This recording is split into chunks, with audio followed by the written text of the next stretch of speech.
going to be presenting on the hidden struggle, peer perceptions of imposter phenomena, and the impact of gender.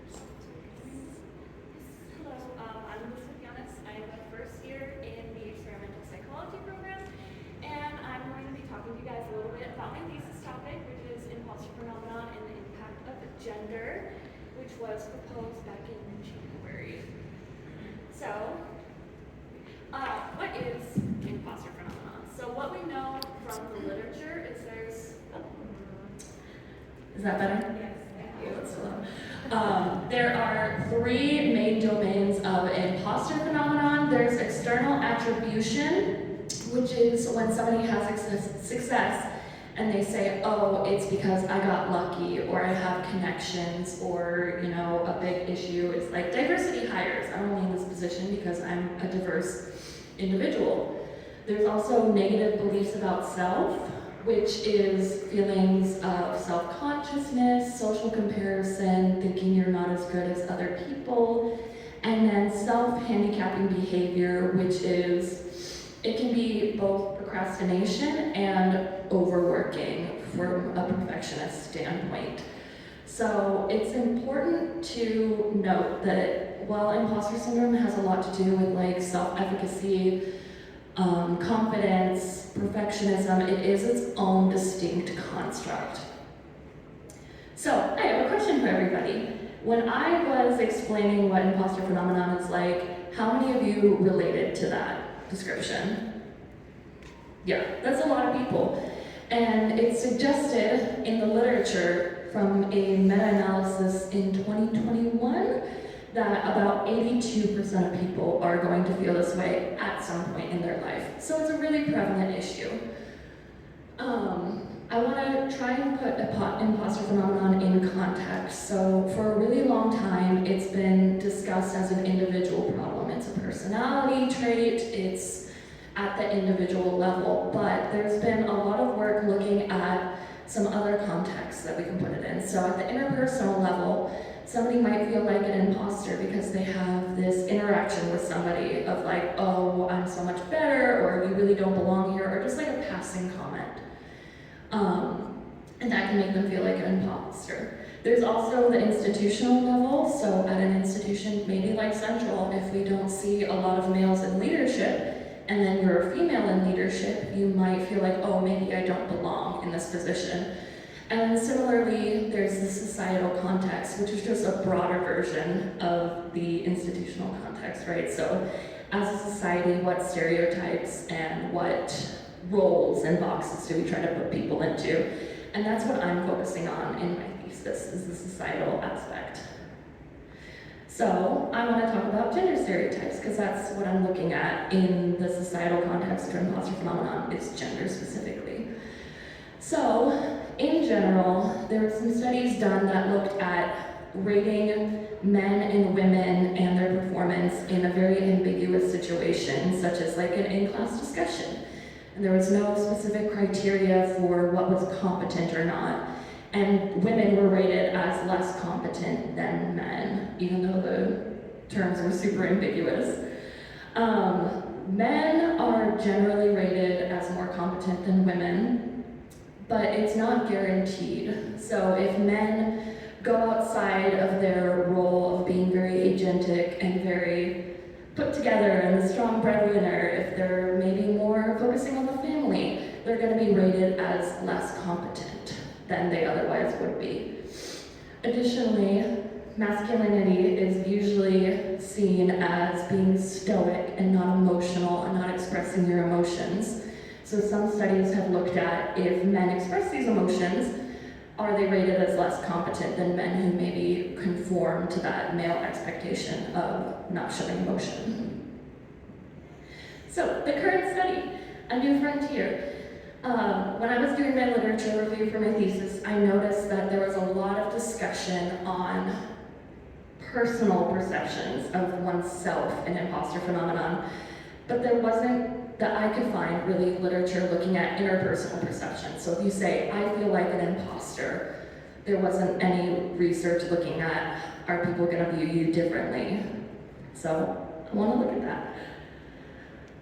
So, my research questions was, does expressing imposter phenomenon reduce perceived competence and intelligence?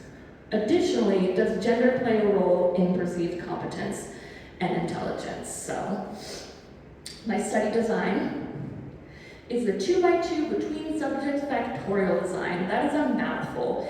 This is just a really fancy way of saying that I have two independent variables, which are gender and imposter expression. And then between subjects just means there's 4 different groups. They're all split up. So what the design is participants are gonna start the study. They're gonna read a vignette about a high achieving undergraduate named Alex. We chose a gender neutral name so that we can manipulate pronouns for the male and female conditions. So they're a teaching assistant, they're a research assistant, they get great grades. But in one half of it, they feel like an imposter, and in the other half, they don't, which we can see here. So I'm gonna do a cardinal sin and read off the slide. So Alex was asked to occasionally run lectures, and he usually felt that he was well prepared and delivered a good lecture. He prepared, he felt good afterwards, great. Alex was asked to occasionally run lectures, however, no matter how much he practiced, Alex never felt like he was going to perform well. That's just to illustrate the difference between the non-imposter and the imposter condition. So we tried to keep it as similar as possible and just change it so that it's clear that maybe they don't feel super great about what they're doing. And then after they read this, they're gonna answer a whole bunch of questions. I have a million surveys, but I cut them all out for this since I only had 10 minutes. But the main scale that we're using for this study is a trait perception scale, which is based off of some work by Alex Todorov and another scale that I can't remember off the top of my head. But we essentially made this scale ourselves because we chose our own traits. So the question is, below is a list of traits that may or may not apply to Alex. Please indicate to what extent you agree or disagree with the statement, and then let's see Alex adds blank. And we have 12 traits that we're looking at, but our most important ones are competent and intelligent. Lucky's also up there because that has something to do with imposter phenomenon. And then they'll answer demographic questions, and we'll look at that. So my hypothesized results, we're currently in the data collection phase. I think we have 10 participants. We think there's going to be a main effect of imposter phenomenon such that those who express feelings of imposter phenomenon are going to be rated as less competent.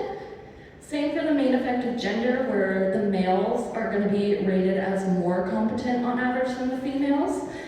And then an interaction effect between gender and imposter phenomenon, which is kind of hard to explain, so I have a picture. So the idea is that male imposters are going to take a larger hit for expressing these emotions than female imposters, which we can see on our fancy little graph. The male imposter is much smaller, but there's a bigger gap between the male and female for the imposter. So what? That's a big question for any research project, and I've thrown a lot of literature, and there's a lot of literature that could talk about why talking about these emotions is a good idea, all of this, but I wanted to end it on something a little more anecdotal. So the vignettes that I wrote were based pretty much off of my undergraduate experience. I was a TA, I was a research assistant, I got excellent grades, I had really good working relationships with my professors, and I always felt that I wasn't doing good enough, or that they were gonna find out that I wasn't as smart as they thought I was.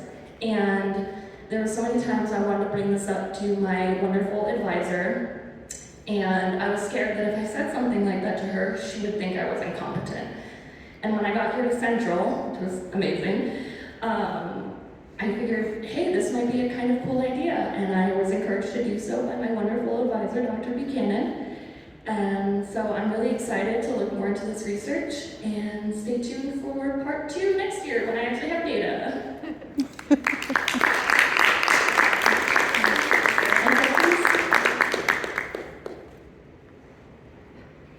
So you mentioned that the gendered approach to imposter syndrome depends on context. So you perhaps picked a context in which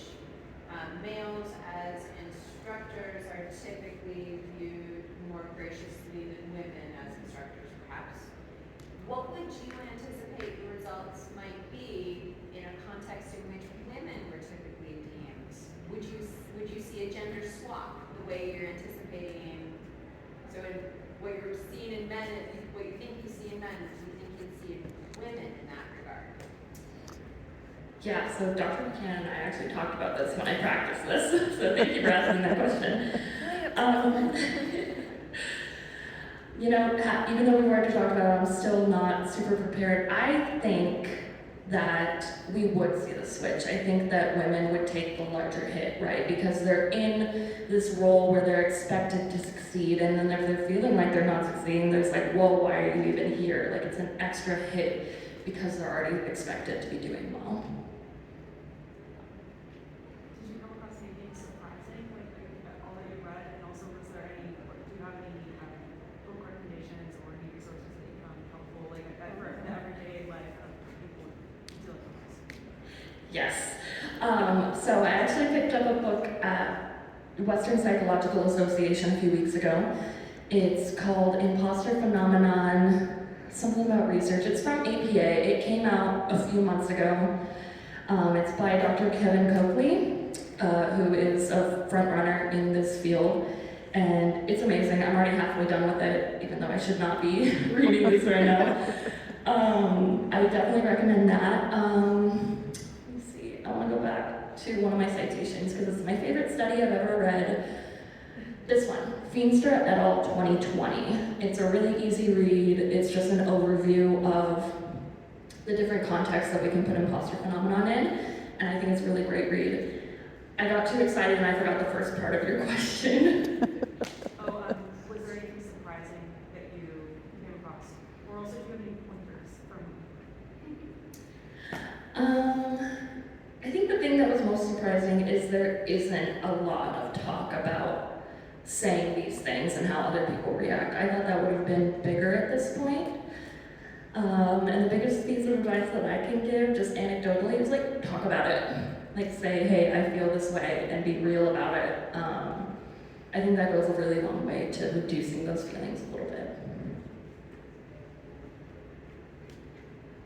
Have you come across any instances where perfectionism comes into play as that can really, and I can see how that can play into even the general. Yeah, so what I've been reading in this book that I was talking about is there's really two routes that people take when they're having these imposter feelings. They either lean into it and procrastinate so that they have an excuse, you know, to be like, oh, I really am an imposter. See, I didn't get this done, or I didn't do this well enough. Or they take the opposite approach and they're perfectionists and they want everything to be really good and they put like more work than they really need to into everything that they do, but then they're still shocked that, oh wow, I did well. It's just because I put all this work in. So instead of saying, I'm smart, I did this, I worked really hard for this. So I think that's how it plays into it. And they are correlated. Perfectionism and imposter phenomenon are highly correlated, but not the adaptive type of perfectionism, the maladaptive perfectionism. Yes? How many people do you find have both of those issues? Procrastination and perfectionism? Because I know somebody who does. At least one. Yeah, I think from, I'm trying to remember the numbers, I don't remember the numbers from the book, but they did say that a lot of people cycle between the two, between the perfectionism and the procrastination, and it's an endless cycle. I find myself procrastinating and then needing to make everything perfect and then not enough time, so I definitely cycle.